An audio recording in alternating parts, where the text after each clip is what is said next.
Joining us now to discuss this further is Phillip Mudd, author of The Head Game. He also spent 25 years at the CIA and FBI. Phillip joins us from Washington. Phil, what do you make of this arrest?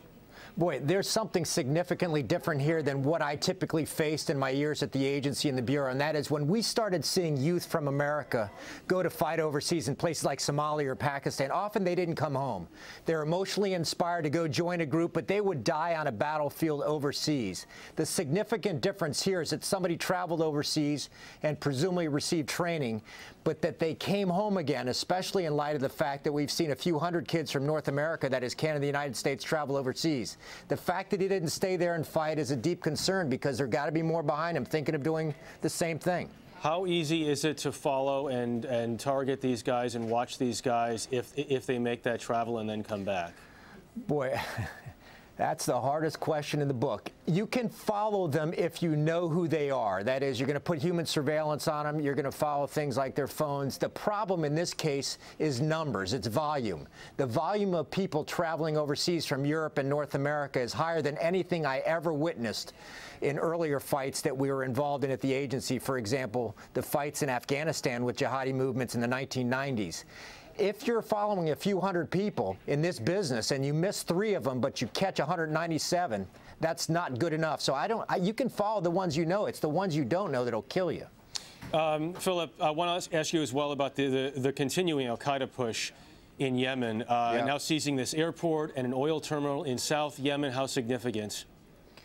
The significance of Yemen is pretty straightforward. You're seeing, obviously, the Shia, that is the Houthi group, coming over and taking out the capital. They want more influence in government. You've also seen the government, the established government, supported by the UN, leave the capital. The concern I have when I see the other guys, that is the al-QAEDA guys, take over facilities, is that they are slowly establishing what we call safe haven. That is, they're not only conducting terror attacks, they're starting to take facilities that might allow them to govern. That is a big problem over the long term when you see a terror group make that transition from simply attacking things like government buildings in the capital to actually taking over things like oil facilities that give them the economic capability to govern. That's a big change. Phillip, 2,000 families fled Ramadi in Iraq today as ISIS moves in. That's only 70 miles away from Baghdad. ISIS already controls Fallujah, right? So what's next?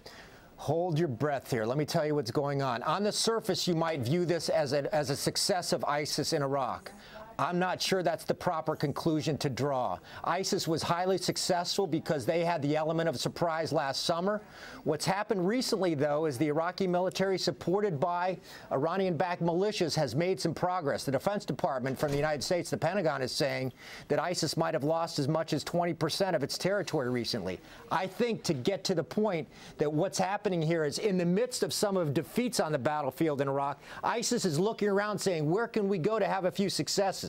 And we might be seeing that in places like Ramadi, but don't view that as an indicator that they're succeeding overall. In fact, I think they've been hurt a lot in the past few months. Phillip Mudd joining us from D.C. Thank you, sir.